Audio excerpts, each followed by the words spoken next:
स्वः तत्सवितुर्वरेण्यं भर्गो देवस्य धीमहि धियो यो नः प्रचोदयात्।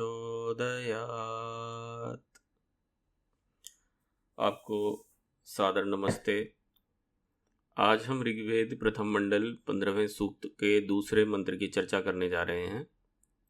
इसके भाष्यकार हैं स्वामी दयानंद सरस्वती जी। हमारी व्याख्या आध्यात्मिक रहेगी। आधि दैविक और आधि भौतिक पक्ष पर हम थोड़ी चर्चा करेंगे। तो प्रारंभ करते हैं मंत्र के साथ। मरुतः पिबत ऋतुना पौत्राद्यजं पूनीतना यूयं हिष्ठा सुदानवः। इसका भावार्थ है, ऋतुओं के अनुक्रम से भवनों में भी यथा योग्य गुण उत्पन्न होते हैं। इसी से वे त्रसरेणु आदि पदार्थों व क्रियाओं के हेतु होते हैं तथा अग्नि के बीच में सुगंधित पदार्थों के होम द्वारा वे पवित्र होकर प्राणी मात्र को सुख संयुक्त करते हैं और वे ही पदार्थों के देने लेने में हेतु होते हैं। इस मंत्र का जो प्रमुख अर्थ है वो आधि भौतिक पक्ष में है। आधि भौतिक पक्ष का अर्थ हो गया जो लौकिक संसार के पदार्थों से रिलेटेड जो मीनिंग है इसका। तो यहाँ जो चर्चा होने जा रही है वो ऋतु की हो रही है और पवन की हो रही है, वायु की हो रही है। एक वायु जो होता है वो स्थूल रूप से ऐसा होता है जैसे हवा जिसको हम कहते हैं, वो स्पर्श के माध्यम से हम उसको प्रतीत कर सकते हैं, महसूस कर सकते हैं। परंतु जो वायु भूत होता है, भूत माने कि जो पदार्थ है, सब सूक्ष्म स्वरूप है जो वायु हवा का, आप ऐसा समझ लीजिए, वह तन्मात्राओं से संबंधित होता है। तन्मात्रा स्पर्श की होती है। थोड़ा सिंप्लीफाई कर देता हूँ इसको आपके लिए। तो ये जो वात का जो गुण होता है वह मतलब सरसराता हुआ चलने का होगा, ये सूखा होता है, हल्का होता है, पदार्थों को अपने साथ समायोजित कर लेता है। खासकर ये अग्नि को अपने भीतर समाहित कर लेता है। जैसे वायु गर्म होता है जब, तो हमको गर्म हवा फील होती है। तो इस गर्म हवा क्यों फील होती है? क्योंकि वायु का अपना जो नेचर होता है वो ठंडा होता है, ठंडक का होता है। परंतु जब उसकी ठंडक को अग्नि ओवर पावर कर देता है, अग्नि तत्व ज़्यादा अधिक हो जाता है, तो वायु गर्म हमें लगने लगता है। तो यहाँ पर ये बताया गया है कि जो ऋतुएं हैं, ऋतुओं के बदलने के साथ वायु में भी परिवर्तन आ जाता है। ये थोड़ा हमें आयुर्वेद की ओर लेकर जाता है कि आयुर्वेद में ऋतुओं के अनुसार हमारी दिन मतलब ऋतुचर्या, यानी उस ऋतु में, पर्टिकुलर ऋतु में हमें किस तरीके से रहना चाहिए, क्या खाना चाहिए, कैसे पहनना चाहिए, इन सब चीज़ों का नियम। और इन चीज़ों को जानने के बाद, इस विज्ञान को जानने के बाद जब हम यथा योग्य व्यवहार करते हैं तो हम अपने स्वास्थ्य की सुरक्षा कर पाते हैं। और इसका बहुत असर हमारी मानसिक स्थिति पर भी पड़ता है।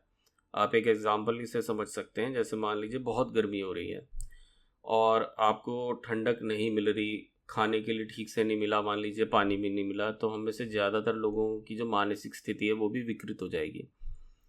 अब क्या होता है, जब आप ट्रैफिक में होते हैं, बहुत गर्मी पड़ रही है, आप खासकर 2 व्हीलर चला रहे हैं, 4 व्हीलर में तो एसी भी है, कोई बात नहीं, आप बात को अनुकूलित कर लेते हैं एसी चला के। परंतु जब बाहर होते हैं ना, उन पे अगर आप थोड़ा सा हॉर्न ज़्यादा बजाओगे तो वो चिढ़ जाएंगे बहुत जल्दी। एक तो गर्मी, ऊपर से आप हमें परेशान कर रहे हो। तो ये एक एग्जांपल दे रहा हूँ। वैसे ही इन परिस्थितियों का हमारे मन पर भी असर पड़ता है। और जब हमारा शरीर और मन स्थिर होते हैं, शांत होते हैं और प्रफुल्लित होते हैं, सुखी होते हैं, तभी जाकर हम अपने आध्यात्मिक चेतना के लिए कोई कार्य कर सकते हैं। अगर आप अपने आप को अनईजी फील करोगे, बाहर से भूख प्यास आदि द्वंद्वों से आप झेल रहे हो, तो आप अपना जो परम कल्याण है उसको भी नहीं आप कर पाओगे। सबसे पहले इन बेसिक चीज़ों को हमें फिक्स करने की ज़रूरत पड़ती है। तो ये मंत्र इस विज्ञान को बता रहा है, ये साइंस से रिलेटेड मंत्र है जो ये बताता है कि ऋतुओं के बदलने से वायु के परिवर्तन भी हमें देखने को मिलते हैं। अब ऋतुएं कैसे बदलती हैं? ऋतुएं बदलती हैं जब हमारे पृथ्वी सूर्य भगवान के चारों चक्र लगाती है। तो ये एक इलिप्टिकल पाथ होता है, यानी जो रास्ता है घूमने का वो एक जगह से तो सूर्य के पास है और एक जगह सूर्य से थोड़ा दूर है। जब पृथ्वी सूर्य से दूर चली जाती है, ये अंडाकार शेप में होता है, गोल नहीं होता, पूरा अंडाकार क्षेत्र शेप में होता है, और सूर्य उसके बीचों बीच नहीं है, सूर्य एक तरफ थोड़ा सा ज़्यादा है, पास है धरती के। तो जब वहाँ धरती चक्कर लगा रही होती है तो सूर्य के निकट जाने पर गर्मी हो जाती है, और सूर्य से जब बिल्कुल दूर दूसरे छोर पे चली जाएंगी तो सर्दी हो जाती है। ये तो एक हो गई गर्मी, एक हो गई सर्दी। लेकिन हमारे जो ऋषि मुनि हैं, खासकर जिसका मूल वेद हैं, वेद से हमें 6 ऋतुओं का ज्ञान मिलता है। 2-2 महीने की एक एक ऋतु होती है, और हर 2 महीने पे वायु बदलता रहता है। यही ये मंत्र बताने की कोशिश कर रहा है कि हर 6 महीने पे वायु बदल जाएगा। हर 6 महीने में, मतलब हर 2 महीने के बाद या हर 2 महीने के उस अंतराल में हमें एक निश्चित रूप से अपने आप को एडजस्ट करना होगा। और इसमें एक चीज़ ये बताई गई है कि ये अग्नि आदि और जो छोटे सूक्ष्म पदार्थ हैं उनको एक जगह से दूसरी और जगह ले जाता है। ये इन्होंने एक बेसिक कंसेप्ट परमात्मा ने इस मंत्र में हमें दिया है। अब इसको अप्लाई करेंगे, इसकी एप्लीकेशन लगाएंगे तो हम इसमें से टेक्नोलॉजीज निकाल सकते हैं। तो पहली टेक्नोलॉजी जो हमारे ऋषि मुनियों ने निकाली वे था यज्ञ, देव यज्ञ, हवन। तो उन्होंने पहचाना कि किस तरीके से वेद जानकर, वेदों में इसका वर्णन जानकर कि किस तरह से परमात्मा ने विभिन्न पदार्थ उत्पन्न किए, जैसे गिलोय है, जटामासी है, कई विभिन्न औषधियाँ हैं।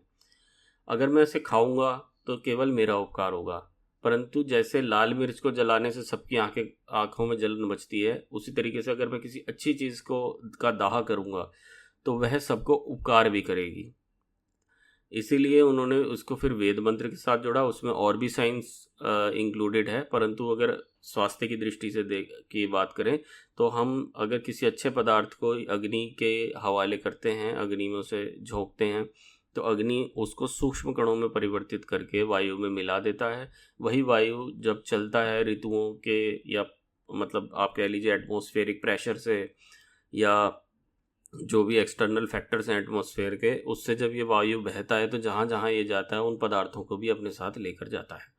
इसलिए कहते हैं कि टायर मत जलाइए, पॉलीथीन मत जलाइए। इससे क्या होगा, वायु जब जो भी जलाएगा और जब वो वायु उसको लेकर जाएगा सबके पास, तो इससे जो लोगों के स्वास्थ्य में गिरावट आएगी उसका वो दोष उस जलाने वाले पर लगेगा, और इससे उसका कर्म खराब होगा और पाप युक्त वह हो जाएगा।